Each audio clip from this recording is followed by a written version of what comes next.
نبی کریم صلی اللہ علیہ وسلم نے خاص دلچسپی لی جب حضور جتنا عرصہ تک مکہ شریف میں تشریف فرماتے تو زیادہ وقت مسجد الحرام میں گزارتے، اور جب کریم محبوب صلی اللہ تعالی علیہ وسلم محبوب دو عالم علیہ السلام مدینہ طیبہ تشریف لے آئے تو حضور نے سب سے پہلے مسجد قباء کی تعمیر فرمائی۔ کوئی ایک حجرہ نہیں ابھی بنایا، ابھی یہ طے نہیں کیا کہ میں نے مدینے کے کس حصے میں اپنا مکان بنانا ہے، کہاں رکنا ہے۔ سب سے پہلے مسجد شریف کی تعمیر فرمائی اور بنفس نفیس فرمائی۔ مسجد مکمل ہو گئی، سرکار کا قیام تھا جناب ابو ایوب انصاری کے گھر میں۔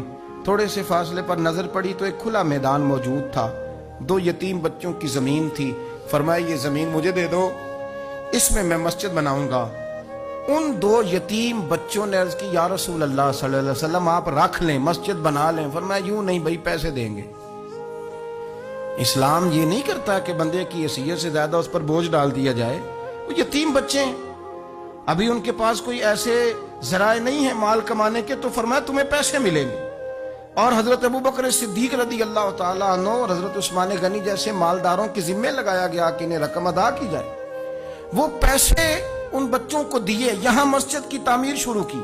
اب چونکہ مسجد قباء بھی سرکار نے بنائی تھی تو ایسا نہیں فرمایا کہ اس کو چھوڑ دیا جائے، بلکہ نبی کریم علیہ السلام ہر ہفتے یا گھوڑے پر بیٹھتے یا اونٹنی پر بیٹھتے یا پیدل سفر کرتے، اور ہر ہفتے فجر کی نماز پڑھ کے مسجد قباء تشریف لے جاتے۔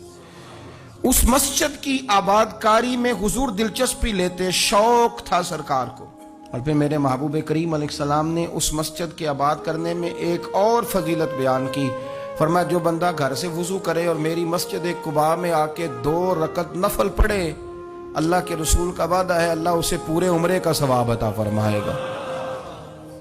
آپ دیکھ لیں مدینہ شریف میں جس طرح مسجد نبوی شریف ہر وقت کھلی رہتی ہے، مسجد قباء بھی ہر وقت کھلی رہتی ہے۔ دن کو جائیں رات کو جائیں، آپ کو وہاں نماز پڑھنے کے مواقع میسر ہیں۔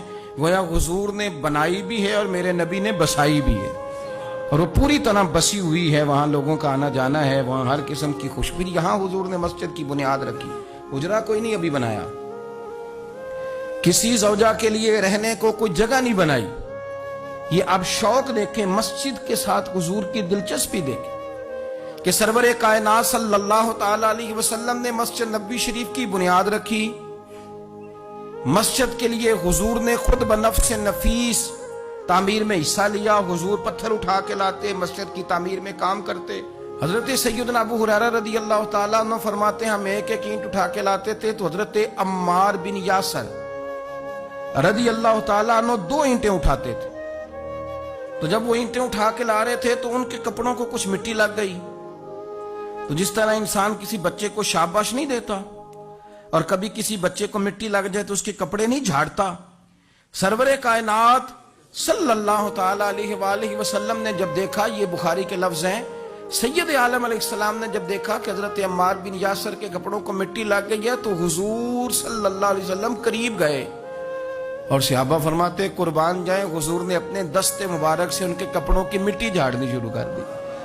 گویا مسجد بنانے والے کے ساتھ نبی پاک علیہ السلام کی اتنی دلچسپی ہے کہ اگر اس کے کپڑوں کو مٹی لگ جائے تو حضور اپنے ید اللہ والے ہاتھوں سے وہ مٹی صاف فرماتے۔